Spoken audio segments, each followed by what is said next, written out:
Before the first sword was ever forged, before kingdoms or borders existed, war already had a body count. And the most helpless victims weren't the warriors. Archaeologists have spent decades digging up sites that no textbook dares describe in full. What they found buried in the earth answers a question almost no one has thought to ask. Where did the babies go? Prehistoric warfare wasn't like anything you've seen in movies. There were no armies, no strategies, no rules of engagement. It was small bands of men, 10, maybe 20, raiding neighboring groups for food, land, and women. These raids were fast, brutal, and almost always happened at night. The attacking group had one advantage above everything else: surprise. By the time the village woke up, the attack was already over. In 2015, archaeologists excavated a site called Nataruk on the shores of Lake Turkana in Kenya. They found the skeletal remains of 27 people, massacred approximately 10,000 years ago. The bones told a story of extreme violence: crushed skulls, broken hands, arrow points lodged in bone. Among the dead were men, women, and children.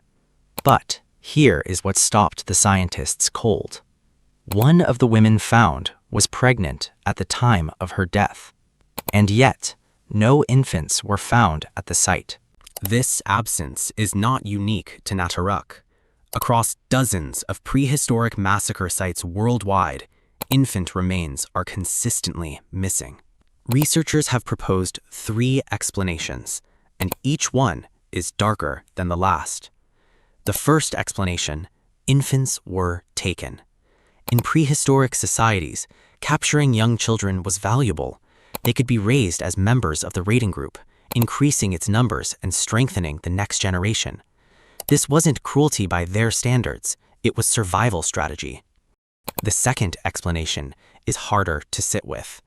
Small bones decompose faster than adult bones, especially in acidic soil conditions. The infants may have been there all along and simply vanished into the earth before anyone could find them.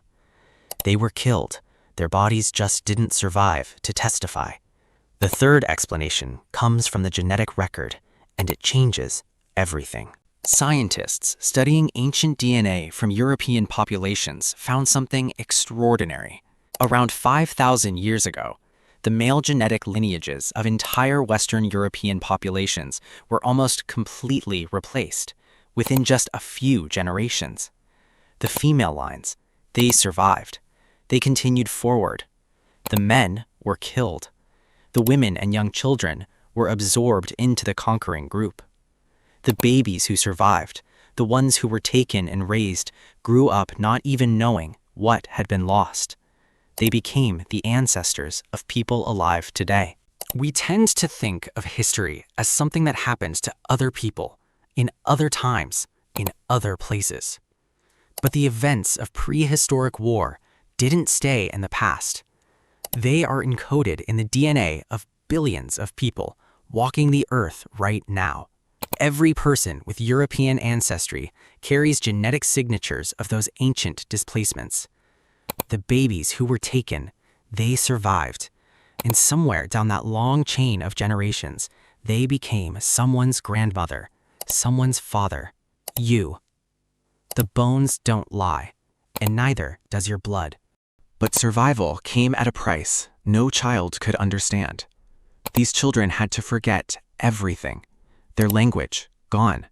Their name, replaced.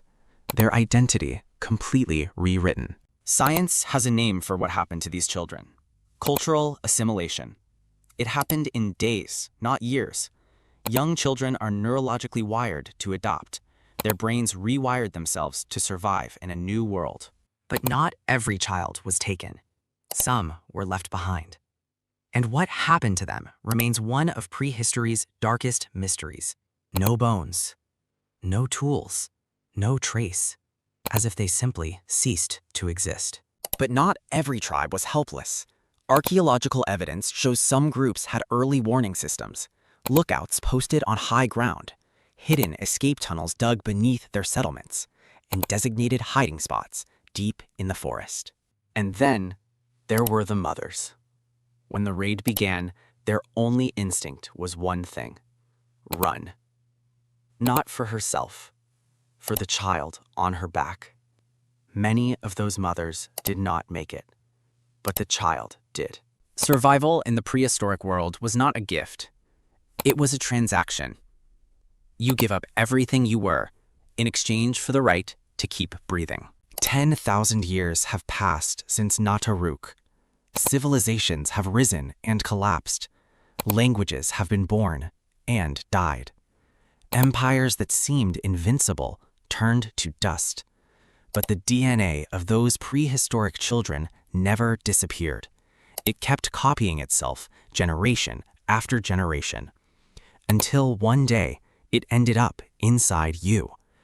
You are the end of a 10,000-year survival story, and the babies that no one could find found their way to you.